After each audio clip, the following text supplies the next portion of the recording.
Hey everyone, in this video we're going to cover what was showcased at the Xbox Developer Direct. This Direct took place on January 22nd, and we're going to be going over specifically Forza and Fable, and then closing off with some of our hopes for the future and what we'd like to see during the upcoming summer showcase.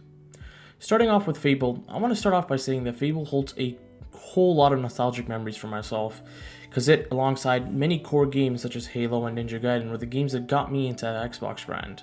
So to be able to finally see this game come into fruition after about 16 years is absolutely amazing. We got to see some exciting open world gameplay where players can explore Albion freely, with towns, wilderness, and cities all a part of an open world which can be accessed from very early on in the game. Within these cities, players can purchase houses, engage in blacksmithing, start a family. Yes, you heard that right, you can start your own family with kids, and then even end up getting divorced and kicked out of your house. All of these buildings are accessible and have an interior that they can be robbed from, and all these buildings can also be put up for rent. Your character, for the first time in Fable, is fully customizable, allowing you to make the hero you want, where the gameplay mechanics are a mix of the old OG Fable alongside a mix of Witcher 3 combat, which to me sounds absolutely amazing.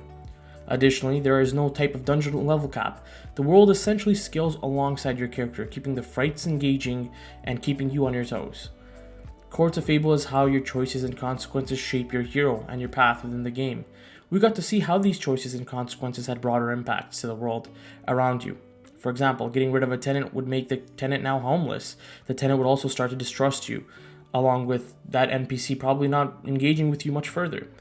This is a settlement-based morality system, where each city and village has a different view on your character. Your character, however, no longer changes, similar to previous Fable games where you might get those horns or a little bit of an angel glow. This feature is no longer a part of the game, and instead everything is based off of how much the settlement likes you. This makes me a little bit sad because I love seeing how the differing choices would make your character appear more sinister and evil versus angelic form if you continue to make good choices. There are, however, over 1,000 unique NPCs, each with a daily routine, job, and memory of how you, the player, last interacted with them. This keeps a sense of progression not just to your character, but the world around you, which is evolving at all times. Taking a look at what we'd like to see in the future, honestly, I'm hoping to see some more gameplay and combat mechanics, which would kind of showcase the performance of this game. I'm sure many people are concerned with that, as just taking a look at YouTube comments on the gameplay reveal, performance is the biggest issue. And I think it would be great if they would come out and announce if this game is, linked to 60 FPS or whatever the case may be. But honestly, if the game is less than 60 frames in 2026, I think that will be very disappointing. Hopefully we can even get an idea of the enemy density, which from the preview seemed not as intense, but of course that's just a gameplay reveal, so I'm not sure that was an actual representation of what's to come. And finally, I hope the story is engaging. We don't really know Fable for its story personally, but I'm hoping that it keeps us on our toes and keeps us wanting to play more. Next, let's talk about Forza. Playground Games showed us the very first extended gameplay of Forza Horizon 6, and honestly, it looks incredible. The game is set in massive open-world Japan, featuring breathtaking landscapes from lush landscapes, countryside to bustling urban streets. This marks one of the most ambitious locations in the series yet, with Japan's culture and car scenes taking center stage. At launch, Forza Horizon 6 will include over 550 real-world cars, the most ever in a Horizon game, with cover cars like the 2025 GR GT prototype and the 2025 Toyota Land Cruiser showcased during the stream. The map is also reportedly to be the biggest and the most detailed in franchise history, with the largest city ever featured, a full urban Tokyo area, mountain roads, coastlines, and even hidden side routes to explore.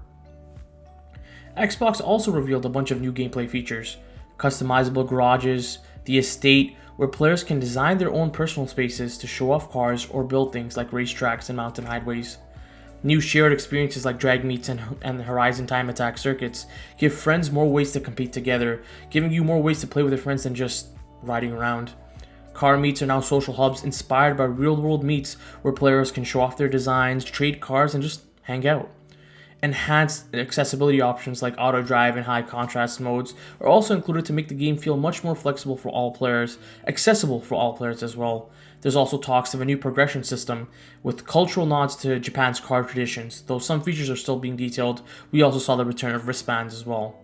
Forza Horizon 6 has an official launch date of May 19, 2026 for Xbox Series X and S alongside PC. With early access starting on May 15th for Premium Edition owners, it'll also come to PlayStation 5 though at a later date. This is the first time for the Forza Horizon brand, which is expanding beyond Xbox.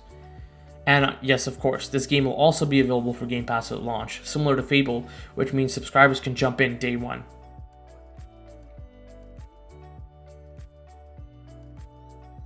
Moving on to the summer showcase, which generally takes place in the month of June, we can expect to definitely see some more Fable details, probably another trailer, some more gameplay mechanics, and maybe even a story trailer. But what I really want to hear more about is Gears of War and Halo. Both of these are major multiplayer titles for Xbox and major projects for Xbox. Halo's only had one title released during this entire generation, and as for Gears, it hasn't even had one game released during this entire generation. I think that's a huge miss by Xbox, and it's just an extremely sad situation all around. I think Coalition Studios is not fully being taken advantage of. They have a lot of talent there, and then Gears is just not announced anything. And a lot of it probably has to do with the studio helping out others because of their great expertise in the Unreal Engine. But I still think it's extremely wasted opportunity to not see anything from Gears.